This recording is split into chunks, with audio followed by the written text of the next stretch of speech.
주님, 그렇습니다. 우리 믿습니다. 이 시간 성가대가 찬양했듯이 하나님 예배 인도자나 그리고 하나님 예배자들이나 성령 충만한 은혜가 일어날 줄 믿습니다. 하나님, 모두가 인생의 마지막 한때 남겨놓고 살아가는 인생들입니다. 하나님, 나를 보게 하시고 그리고 하나님 주님께서 나를 인도하시는 것을 믿고 인생의 순풍과 역풍에서도 흔들리지 아니하고 예수 바라보며 승리하는 주의 자녀들 되게 하여 주시옵소서. 예수님의 이름으로 기도 올려옵나이다. 아멘. 일본의 게임의 최고인 고수라고 하는 사쿠라 쇼이치라는 사람이요, 운이 복리처럼 쌓이는 사람들의 습관이라는 그 책에서 위기의 순간을 벗어나게 해주는 것은 순풍이 아니고 역풍이다라는 얘기를 했습니다. 게임을 하는 분이기 때문에 수많은 게임에서 자기가 이긴 경험을 얘기하면서 그 책을 쓴 겁니다. 그래서 이 역풍의 가치를 설명하려고 순풍 카드하고 역풍 카드를 예로 드는데, 우리 눈앞에 10장의 순풍 카드가 있고 역풍 카드가 10장이 있다고 한다면 우리는 어떤 카드를 10장 선택할 것인가? 대부분 사람들이 여러분 역풍 카드 10장, 순풍 카드 10장 있으면 대부분 사람들이 순풍 카드 10장을 선택합니다. 근데 여러분 가만히 생각해 보면요, 우리가 게임을 할 때 순풍 카드만 필요한 것이 아닙니다. 그 인생을 여러분 우리가 크게 게임으로 보면요, 우리가 꼭 그렇게 역풍 카드 10장 가지고만 이길 수가 없다는 것입니다. 이거는 전문가가, 고수가 얘기하는 거예요.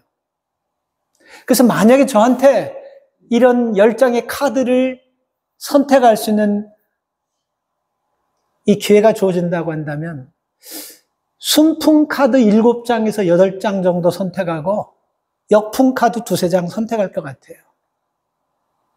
필요하기 때문에요. 그런데 여러분, 이 사쿠라 쇼이치라는 이 전문가 프로는요, 만약에 자기가 카드를 선택한다고 한다면 역풍 카드 7장에서 8장 선택하고 순풍 카드는 2-3장 선택한다. 그리고 그분이 그런 얘기를 해요. 모든 게임에서 이긴 사람의 통계와 내가 평생을 게임하면서 이긴 그 통계를 내면 순풍 카드를 많이 가졌을 때 승리했고 이겼다라고 그렇게 결론을 내립니다. 여러분, 우리가 쇳덩어리라는 거 있지 않습니까? 쇳덩어리는 강철 회사에서 나오는 자체로 여러분 단단합니다. 그런데 이 철을요, 더 단단하게 만들기 위해서는요, 불 속에 집어넣었다가 물 속에 집어넣었다가 망치로 두들기고, 이것을 계속하는 것을 여러분 담금질이라고 합니다. 그래서 저는요, 이 담금질이 우리 인생에 비유하면 시련이고 역풍의 기회라고, 역풍했다라고 저는 생각합니다. 그래서 여러분, 인류 역사에서 크게 된 인물들 보면요, 운이 좋아서 되었다든지 집안이 좋아서 됐다는 사람들이 아주 희박해요. 그건 0.00001%도 안 돼요. 그러나 99%가 다 보면요, 평범하고 어려운 가정에서 나서 여러 가지 인생의 그 역풍을 여러분 디디고 올라간 사람들이 주인공이었다라는 것입니다. 그래서 세상에서 거저되는 것, 순풍 속에서 되는 것은 우리가 그렇게 높이 강하지 못하다는 것을 얘기하는 거예요. 그러니까 인생의 역풍이 불어올 때는요, 우리 마음속에 있는 모든 녹들을 씻어내고 닦아내는 그런 시간을 우리가 삼아야 된다는 것입니다. 아무리 단단한 철이라도 이 철을 여러분 망가뜨리는 것은 외부에서 오는 것이 아니고 자기 몸에서 나오는 녹 때문에 스스로가 무너지는 거예요. 그래서 여러분, 고칼로리 음식을 많이 먹고 운동하지 않는 사람, 성인병에 걸려서 일찍 죽는 것과 똑같은 현상인 것입니다. 여기서 말하는 녹이라는 것은 여러분 안락한 환경을 말하는 것입니다. 그래서 우리가 경험하잖아요. 걸어다니는 사람하고 늘 자동차 타고 다니는 사람하고 건강 체크를 해보면요, 걸어 다니는 사람이 훨씬 더 건강하다는 건 당연한 거 아닙니까? 그리고 한 군데도 질병이 없이 사는 사람보다는 한두 가지 질병을 가지고 조심해서 자기 몸을 다스리고 케어하면서 사는 사람이 건강하다고 자화자찬하는 사람보다 훨씬 더 건강하고 오래 살잖아요. 저는 여러분, 우리 인생 속에서 누구나에게 다 여러분 역풍과 순풍과 그야말로 무풍 같은 그 세 가지 바람은요, 다 조화롭게 여러분 우리 속에 온다고 생각합니다. 근데 다가 예외 없이 갑자기 온다는 거예요. 건강하던 분이 갑자기 여러분 주저앉아 버립니다. 건강에 역풍이 불어온 거 아니겠어요? 경제적으로 괜찮을 것 같은 사람이 갑자기 경제적인 어려움을 당합니다. 경제 역풍이 불어온 것입니다. 자녀가 잘 자라고 잘 키우고 좋은 환경에서 최선을 다해서 양육했는데 친구 잘못 만나서 인생의 역풍이 우리 자녀들에게 들어와버립니다. 사업장의 역풍, 직장의 역풍, 인생의 역풍, 이런 역풍들이 여러분 우리 속에 들어올 수가 있다는 것입니다. 오늘 여러분 이 본문은요, 예수님께서 오병이어의 기적이 일어난 뒤에 오늘 이 본문은 시작되는 건데요. 자, 우리가 이 오병이어라는 것은 가만히 보면 여러분, 그 전에 예수님께서 한 번 하셨다가 두 번 한 것도 아니고 딱 한 번 하는 이 기적 속에서 제자들도 놀랐을 것이고 5,000명 이상이 참석한 그 사람들도 다 놀랐을 것입니다. 그래서 그 사건 뒤에 여러분, 많은 사람들이 예수님이라고 한다면 우리 먹이는 문제는 해결되겠다라고 생각하고, 메시아라고 한다면 경제 문제도 해결돼 줄 걸 알고 그분을 임금으로 삼으려고 그러는 거예요. 근데 우리가 오늘 본문에는 그 내용이 없지만 요한복음 6장 14절과 15절에 보면요, 이 기적이 일어난 다음에 수많은 사람들이 예수님을 임금 삼으러 왔을 때 예수님께서 그걸 아시고 피해서 한적한 곳으로 기도하러 가셨다.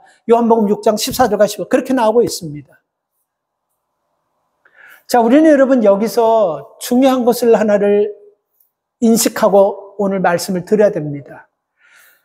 자, 예수님은 여러분 이 땅에 오셨을 때 기적을 통해서 당신을 드러내고 왕이 되고자 오신 것도 아니고 그 기적을 통해서 쇼업하려고 기적을 한 것도 아닌 것입니다.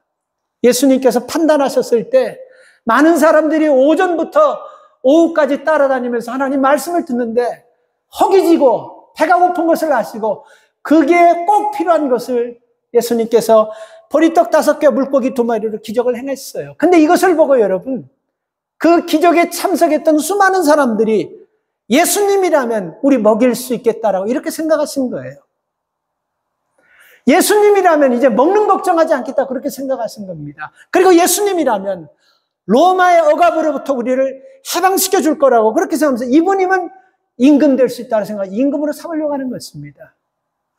그러나 여러분, 예수님이 이 땅에 오신 것은 먹거리 준비해주고 그리고 억압된 백성들을 자유롭게 하고 그리고 그 백성들의 필요를 채워주는, 안전을 보장해주는 사회보장제도를 만들어주는 그런 분으로 오신 분이 아니잖아요. 뭐 때문에 오셨습니까? 구원하기 위해서. 이 백성들을 죄악 가운데서 구원해서 하나님의 사람으로 만들기 위해서 그 목적 가지고 오셨어요. 자, 그런데 여러분, 문제는 어디서 생기냐면 이런 많은 사람들이 예수님을 임금으로 삼으려고 할 때 제일 흥분되고 또 제일 여러분 관심을 갖는 사람들이 누구겠습니까? 네, 예수님의 제자들이에요. 그래서 예수님의 제자들은 안 그래도 예수님께서 여러분 예루살렘 성에 들어가실 때 예수님은 십자가에 못 박혀 돌아가시기 위해서 들어가신 거잖아요. 그죠? 근데 백성들은 예수님 예루살렘에 들어가시면 이런 기적과 능력을 행하시기 때문에 임금 될 줄 알았어요. 그래서 제자들끼리 서로 왁신과신하면 싸움 나잖아요. 하나는 오른편에, 하나는 우편에. 안드레는 자기 어머니까지 동원해가지고 청탁하면서 자기 자식을 하나 오른편에 왼편에 이렇게 하려고 제자들끼리 막 혼성이 생겨버립니다. 그래서 여러분, 누구나가 군중 앞에서 영웅되는 것은, 누구나가 다른 사람보다 높이 올라가는 것은 모든 사람들이 다 가지고 있는 거예요. 우리가 어디에 관심을 갖냐에 따라 그런 것이 우리에게 필요할 수 있고 필요하지 않는 것뿐이지 누구나가 다 가지고 있는 것입니다. 그래서 여러분 오늘 본문은요, 시작하는 45절 말씀이 조금 이상하게 시작합니다. 뭔가 예수님께서 굉장히 뭔가에 쫓기는 것처럼, 뭔가 굉장히 급한 것처럼 오늘 이 45절 말씀은 그렇게 시작하고 있어요. 45절. 예수께서 즉시 제자들을 재촉하사, 즉시 재촉했다. 뭔가 여러분 하지 않으면 안 될 것 같은 그런 상황에서 예수님께서 아주 서둘러서 재촉했다라는 것은 굉장히 서둘렀다는 거예요. 그리고 또 강조하는 거예요. 뭐 때문에? 바로 제자들이 이런 마음을 갖고 있는 것을 아시는 거예요. 많은 사람들이 예수님을 임금 삼으려 하니까 제자들도 그 많은 사람들의 그 흐름에 타서 우리도 예수님 때문에 높은 자리, 이런 마음을 아시고 아주 급히 이 흐름에서 끌어내버리기 위해서 예수님께서 그들을 배 타고 벳세다로 보내버리신 것입니다. 그리고 예수님은 기도하러 올라가셨어요. 자, 오늘 본문은 여기서부터 시작되는 겁니다. 이렇게 여러분 예수님께서 서둘러서 저들을 보내시고 나서 제자들도 예수님이 왕이 되는 것을 원한 것을 아시면서 예수님은 그들을 보내시고 나서 기도하면서 그들이 잘 갈 수 있도록 예수님이 모든 것들을 다 보고 계셨습니다. 오늘 이 본문을 보면 그들만 보내고 예수님은 다른 거 한 것이 아니라 그들을 보고 계셨어요. 48절 말씀을 보면요, 바람이 거스림으로 제자들이 괴로이 노젓는 것을 보시고 다 보고 계셨다라는 것입니다. 그리고 제자들은 조금 그런 흥분된 상황에서 조금 더 그런 그 분위기에 더 좀 취하고 싶었을까요? 그렇지 않습니까? 막 임금 삼고자 하고 수많은 군중들이 예수님 주변에 몰려드니까 제자들도 막 우쭐하지 않았겠어요? 그런데 예수님께서 벳세다로 배를 타고 가라고 했을 때 제자들이 순종하는 거예요. 아, 우리 조금 더 여기서 있겠다가 그러지 않고 그냥 순종하는 것입니다. 그리고 그들은 가면서 아마 이런 얘기를 했을 것 같아요. 야, 진짜 이런 일이 어떻게 일어날 수가 있냐. 자기들도 놀라고 그 많은 사람들이 놀라는 걸 보면서 굉장히 여러분 익사이팅하고 굉장히 자기들이 뭔가 된 것 같은 그런 착각 속에 빠졌을 것 같아요. 그렇지 않겠습니까? 바로 여러분 사람이 태어나서 한 번도 경험하지 않으면 기적 같은 일들이 일어났는데, 그리고 그것을 예수님께서 의도적으로 끊고 배 타고 먼저 보내고 그 배 안에서 벳사다 건너가면서 뭔 얘기를 했겠어요? 근데 이 모두가 입 딱 다물고 침묵하고 기도했겠어요? 제가 생각할 때는 충분히 여러분 그 얘기를 하면서 그들은 그 속에 빠져가지고 굉장히 우쭐했을 것 같습니다. 자, 그렇게 가는 그들에게 모든 것들이 다 평안하게 길이 열립니다. 순풍이 옵니다. 그야말로 순풍에 돛단 듯이 그냥 잘 가는 거예요. 대부분 제자들은 어부였고, 그리고 늘 익숙하게 지나가던 길이었고, 능숙한 일이고, 어떤 일이 있어도 예측 가능한 그런 항해라고 하면 항해입니다. 예수님 말씀에 순종하는 항해이기 때문에 그들은 끝까지 목적지에 도달할 때까지 아무 일도 없을 거라고 생각하고 그 배 안에서 사람들이 예수님을 임금 삼으려고 하는 그게 회자가 돼서 그 얘기하면서 계속해서 갔을 거예요. 그런데요, 하나님께서는 여러분 순풍, 역풍, 바람이 없는 것 같은 고요한 무풍, 이런 것을 통해서 훈련하시는 것입니다. 우리를 테스트하시는 거예요. 그래서 우리가 살아가면서 우리 교회 교인들뿐만이 아니고 예수 믿는 사람들 모두 중에는 역풍을 만나가지고 사투를 벌리는 사람 있습니까? 없습니까? 많아요. 표시 안 내서 그렇지 예수 믿고 믿음으로 사는데도 자녀 문제 때문에, 가정 문제 때문에, 사업 문제 때문에, 경제 문제 때문에, 그리고 인간관계 때문에 이런 역풍을 만나가지고 힘들어하고 전전긍긍하는 사람이 굉장히 많습니다. 반면에요, 이 순풍을 만나가지고 자식들이 기도하는 대로 잘 되어가고, 사업장도 어려운 고비를 넘기고, 직장생활도 편안하고, 몸이 아팠던 몸도 건강하고, 그리고 우리 자식을 놓고 걱정했는데 소망의 길이 보이고 기도응답이 보이는 것 같아서 다 순풍에 돛단 듯이 그렇게 편안하게 사는 그런 사람들도 있을 것입니다. 그러나 중요한 것은 이 모든 것들은요, 순풍 속에서 일어나는 일, 역풍 속에서 일어나는 일, 무풍지대에서 일어나는 이 모든 것들은 여러분, 하나님이 주관하시는 거예요. 내가 주관하고 내가 항해사가 되어서 내가 모든 것들을 섭리한다는 오만과 교만과 착각하면 안 되는 것입니다. 왜냐하면 순풍만 절대로 있는 것이 아니기 때문에 그래요. 그래서 여러분 47절에 보면요,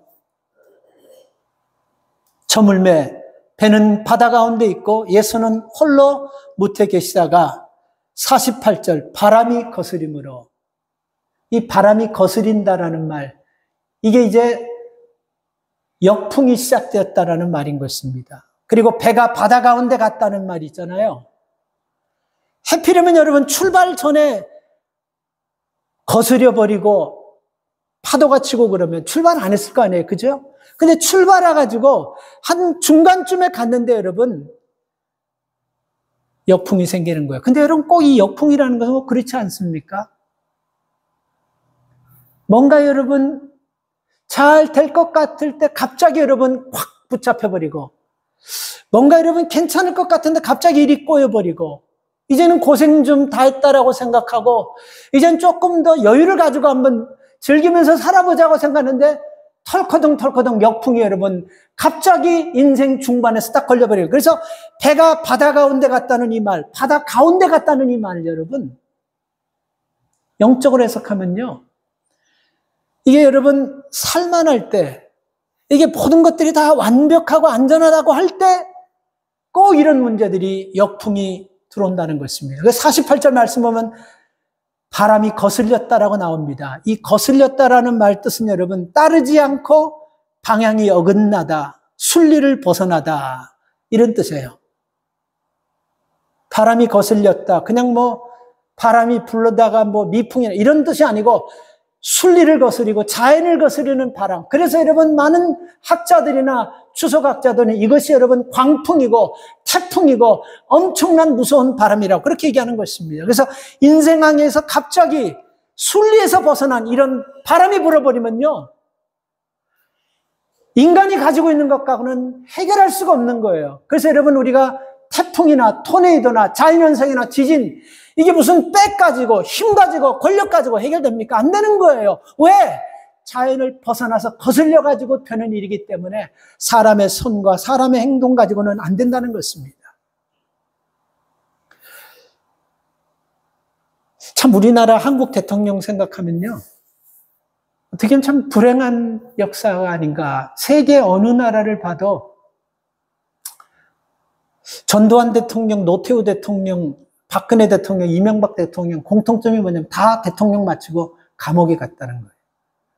그래서 여러분 어떤 스페셜 다큐라는 거에서 대통령들이 지냈던 감옥, 그거를 그림으로 그대로 보여준 것, 사진으로 보여준 것이 아니고 가상으로 똑같이 그려가지고 그 구조를 보여주는데, 대통령이 이런 데서 몇 년씩 감옥에서 있었다라는 걸 보여주는데, 제가 볼 때는 만약에 여러분 홈리스들이 그런 곳에 갔다고 한다면 전혀 불편을 느끼지 않고 그냥 오히려 괜찮았을까, 즐겼을 거예요. 그런데 문제는 그 사람들은 몇 달 전까지만 해도 아방궁 같은 청와대에서 수만 평 넓은 데서 자기 전속 요리사를 몇 사람이나 두고 그렇게 편안하게 살았던 사람 아닙니까? 넓은 데서요. 모르겠어요. 지금 청와대가 개방돼서 대통령 뭐 침실이 뭐 어떻게 공개된다고 했는데, 하여튼 대통령 리빙룸이 여러분 우리 교회가 한 몇 배는 될 거예요. 그래서 언뜻 사진으로 봤는데 그 방은 얼마나 크겠습니까? 그런 넓은 데서 4평짜리에서 사는 것 생각해 보세요. 몇 달 전까지만 해도 여러분 정치, 외교, 군사 모든 통치권을 다 다스리고 주물럭거렸던 사람들이에요. 권력이 있었던 사람들입니다. 힘이 있었던 사람이에요. 돈이 있었던 사람, 명예가 있던 사람이에요. 자, 그런데 보세요. 인생의 역풍이 팍 불어가지고 그렇게 여러분 보니까 그들이 가지고 있었던 권력, 실력, 명예, 돈, 그게 도움을 줬습니까? 못 줬습니까? 하나도 도움되지 않았어요. 오히려 이분들이 일반인이었다고 한다면 그렇게까지 정신적인 충격과 고통을 받지 않았을 것인데, 이들이 그런 명예, 권력, 권세를 다 가지고 살았던 사람이기 때문에 인생의 역풍이 불 때 다른 사람보다 더 데미지가 심했던 것입니다. 여러분, 우리가 분명히 알아야 됩니다. 이 세상에서 고난의 역풍은요, 누구도 정확하게 답을 줄 수 있는 사람이 없다는 것. 그리고 누구도 그 어떤 것도 이 역풍을 막아주고 역풍의 방향을 비껴나게 할 수 있는 것은 아무것도 없다라는 것. 그러면 여러분, 이때는 우리가 뭐를 해야 될 때인 것입니까? 저는 믿음의 사람들은 이때가 예수님을 만날 때라고 생각합니다. 여러분, 삶 가운데 역풍이나 무풍이 올 때는 여러분, 정말 하나님을 만날 때입니다. 그리고 우리의 영안이 열릴 때입니다. 사람은 인생의 역풍 때 멀리 보는 눈이 열리는 것입니다. 세상 것들이 얼마나 부질없는 것인가를 느낄 때가 인생의 큰 역풍이 불 때인 것입니다. 인생의 역풍 앞에 권력, 은행 잔고, 인슈런스 하던 게 쓸 데가 없는 거예요. 백, 과거의 경험 전혀 쓸 데가 없는 것입니다. 그래서 하나님은요, 우리 인생이 여러분 어떤 곳에 있든지 무엇을 하든지 하나님은 역풍과 무풍과 순풍 가지고 우리를 단련하시고 훈련하시는 것입니다. 그래서 잘 될 때는 여러분 항상 세상만 보이는 거예요. 그러나 안 될 때는 여러분 하나님만 보이도록 사람을 만들었는데도 의도적으로 여러분 그 역풍 가운데서도 하나님을 따르려고 하지 않고 자기 마음대로 한번 이 문제를 해결해 보려고 하다가 더 꼬이고 더 수렁에 빠지는 경우가 굉장히 많다는 것입니다. 그래서 잘 기억하세요. 역풍 때는 하나님 볼 때다. 하나님 앞에 나갈 때고 내가 가지고 있었던 모든 것들이 의미 없다는 것을 느낄 때라는 것입니다. 내 안에 여러분 이 태풍을 잠재우는 예수님이 계심을 믿는다고 한다면요, 우리 인생 앞에 불어오는 이런 여러 가지 많은 것들도 충분히 잠재울 수 있다는 것을 믿으십시오. 태풍이 불고 심한 눈보라가 몰아쳐도 유리잔 안에 있는 물은요 요동치지 않습니다. 그렇죠? 요동치지 않는 거예요. 우리는 그리스도 안에 있는 거예요. 요동치지 않는 것입니다. 순풍도 필요하기 때문에 주신 것이고 역풍도 필요하기 때문에 주신 것이기 때문에 그렇습니다. 자, 이 역풍 속에서 여러분 우리를 보고 계시는 예수님을 우리가 볼 수 있습니다. 그래서 예수님은요 우리의 계획을 보고 계십니다. 지금 우리가 두려워하고 염려하는 것을 알고 계십니다. 우리의 고민을 알고 계십니다. 오늘 이 본문을 통해서 여러분 우리가 충분히 알 수 있는 거예요. 48절 보면 제자들이 힘겹게 노젓는 것을 보셨다라고 얘기하고 있습니다. 그 제자들이 수고하는 것을 아셨어요. 우리가 믿음으로 살려고 몸부림치는 걸 아세요. 이 이민의 살면서 그래도 하나님 말씀 붙잡고 몸부림치면서 하나님 살아보자 이것을 보셨어요. 그래서 우리 복음성가에도 왜 나만 홀로 고난받느냐고 슬퍼하지 마세요. 왜 나만 고난당하느냐고 눈물 흘리지 마세요. 주님이 나와 함께 있지 않습니까? 우리 찬송이 있지 않습니까? 예수님은 역풍 가운데 있는 그들 찾아오셨습니다. 모세가 여러분 애굽에서 40년 동안 그 왕자 교육을 받고 광야에 버려졌을 때 아무도 모세를 찾는 사람은 없었어요. 근데 거기서 40년 동안 인생의 역풍 앞에서 모든 것들을 다 잃어버리고 다 내려놓았을 때 하나님 찾아오셨어요. 히스기야가 여러분 위기 앞에서 하나님 찾아와가지고 히스기야를 위로하시고 위기 가운데서 전쟁을 승리케 하셨습니다. 에스더가 모든 백성들이 죽을 위기 가운데서 죽으면 죽으리라고 금식하며 기도할 때 하나님 찾아가셔서 그 기도 응답하시고 그 역사를 보여주셨습니다. 모세에게도 역풍이 있었고 에스더에게도 역풍이 있었고 이스라엘 백성들에게도 역풍이 있었습니다. 그 역풍이 있을 때 그들은 하나님 앞에 엎드릴 때 주님이 찾아오셔서 역풍을 순풍으로 바꿔주신 것입니다. 자, 그런데 여러분, 이 역풍 가운데 제자들의 반응은 여러분, 우리가 생각할 때보다 너무 실망스럽다는 것입니다. 마가복음 4장에 보면요, 사실 제자들은 예수님께서 예수님께서 배 타고 함께 항해하시다가 풍랑이 일어날 때 예수님께서 배를 잔잔케 하셨던 그 사건을 제자들이 봤어요. 그럼에도 불구하고 여러분 49절 말씀을 보면요, 예수님께서 그들이 역풍 가운데서 고통당하는 것을 보고 도우시러 오시는데요, 위령인 줄 알고 저들은 두려워했다라고 얘기하고 있습니다. 이게 여러분 예수님의 제자들의 현주소인 것입니다.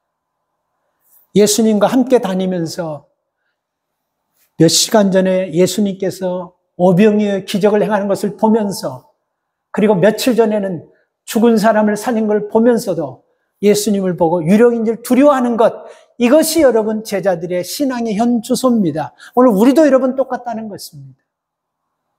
그래서 아까도 말씀드렸지만 순풍 때는 하나님 안 보여요. 세상만 보여요. 근데 역풍 때는 여러분 하나님만 보도록 하나님이 만들었는데도 불구하고 우리가 하나님을 보지 않고 의도적으로 두려워하고 거부하고 멀리하고 등져버리고 세상 방식으로 하려고 하니까 그 역풍 가운데서 우리가 더 고통당하는 것입니다. 역풍을 맞고 있는 제자들에게 찾아오신 예수님, 지금 우리가 인생을 살면서 어려움 가운데 찾아오신 예수님은 우리의 어려움을 인조이하고 즐기려고 오시는 것이 아니고 무엇 때문에 오시는 것입니까? 순풍 만들기 위해서 오시는 것입니다. 그 어려움을 여러분 극복하고 그 어려움 속에서 이겨나가는데 필요한 것을 채워주셔서 오시는 것입니다. 그래서 오셔가지고 50절 말씀에서 예수님은 역풍 만난 제자들에게 이렇게 여러분 이걸 꼭 기억하십시오. 세 가지 50절에 나와 있습니다. 안심하라, 내니 두려워 말라.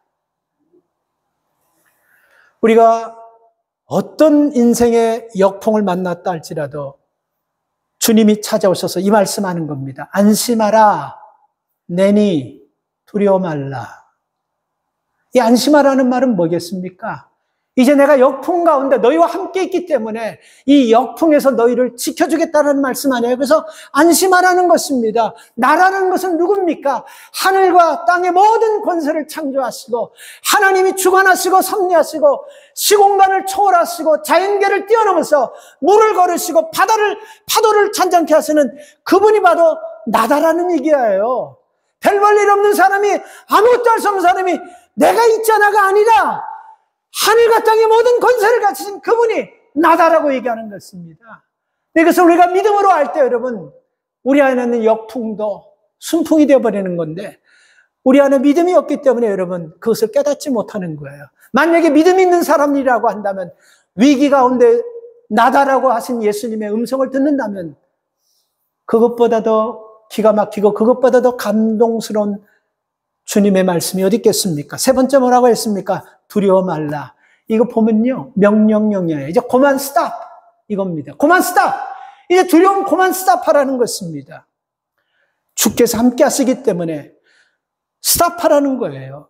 그래서 여러분, 우리가 믿음의 삶을 살다가 경제적으로, 건강으로, 자녀 문제로 막 이런 역풍들이 슬금슬금 일어날 때 여러분, 이제 그만하세요. 이제 그만 그 염려하세요. 우리가 두려워하는 이유가 뭐냐면요, 그 역풍 속에서, 문제 속에서 나 혼자 있다라고 생각하기 때문에 두려워하는 거 아니겠습니까?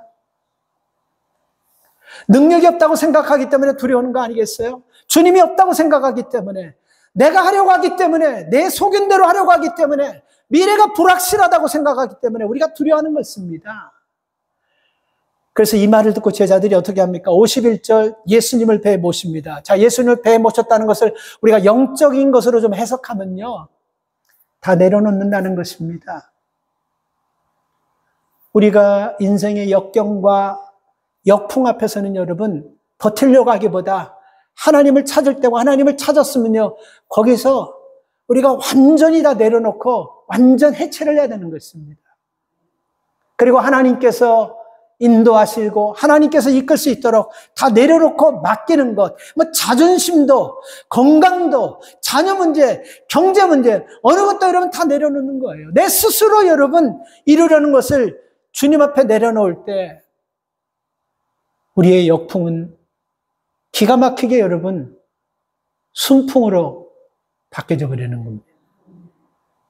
그래서 살다 보면 다 똑같습니다. 예수 믿는 사람도 그렇고 믿지 않는 사람도 그렇고.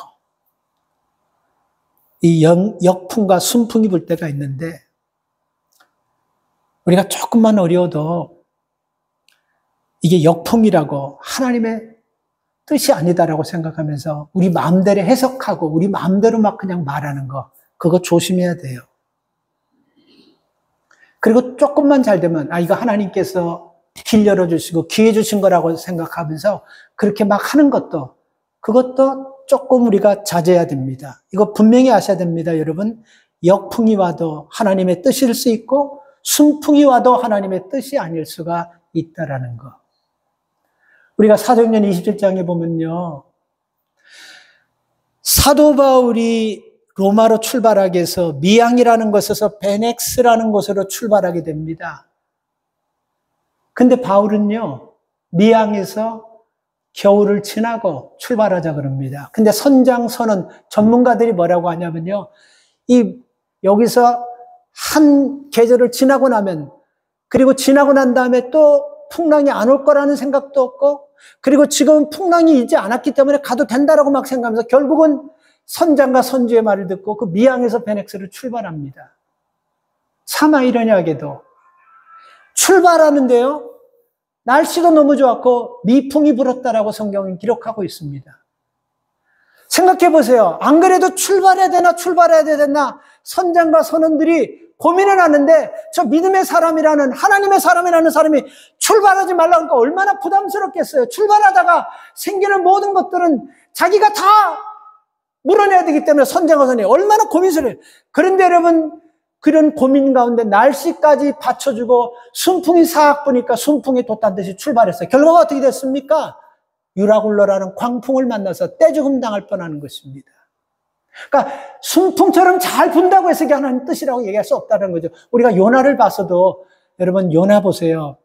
하나님께서 니느웨로 가서 복음을 전하고 하라니까 요나는 이스라엘의 천적과 같은 니느웨 가서 복음 전하고 그들이 회개하고 잘 되는 것을 보기 싫어하는 거예요. 그래서 니느웨로 가지 않고 하나님의 명령을 떠나서 도망가려고 그랬던 것 같아요.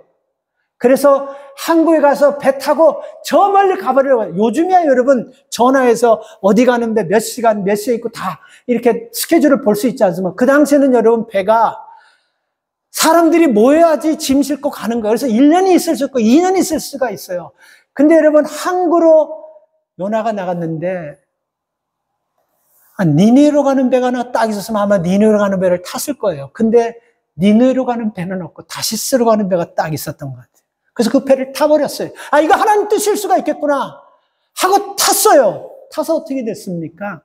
자기뿐만이 아니고 그 배 탄 사람까지 다 죽여버리려고 작정하고 자기 때문에 그 모든 사람들이 수많은 손해와 어려움을 당해버리지 않았습니까? 자, 그래서 여러분, 성도는 순풍에 돛을 달았다고 좋아할 것도 아니고, 그리고 역풍에 경험했다고 고통스러워할 것도 아닌 것입니다. 기억해야 될 것은 순풍도 역풍도 하나님의 손에 달려있다는 것. 그래서 우리에게 필요한 것은요, 하나님의 손을 붙잡고 주님과 동행하는 삶입니다. 여러분, 하나님은 우리의 상황을 보고 계시고 그 48절에서 제자들이 노젓는 것을 보셨듯이 우리 다 보고 계세요. 너무 걱정하지 마십시오. 그래서 걱정이 되고 두려움이 될 때마다 여러분, 이 말씀 기억하십시오. 안심해라. 나다. 두려워하지 말라. 우리가 이 말씀을 여러분 가슴에 잘 새기고 어떠한 역풍과 어떠한 환난 속에서도 하나님이 나와 함께 하신다는 믿음을 가지고 하나님께 모든 것들을 내려놓고 맡기시고 순종하며 나가는 여러분들이 다 되시길 주의 이름으로 축원합니다. 하나님 감사합니다. 인생들이 살면서 하나님 순풍만 타고 술술 잘 되는 사람도 없고 또 역풍 속에서 모든 것 다 잃어버리고 깨지는 사람도 없습니다.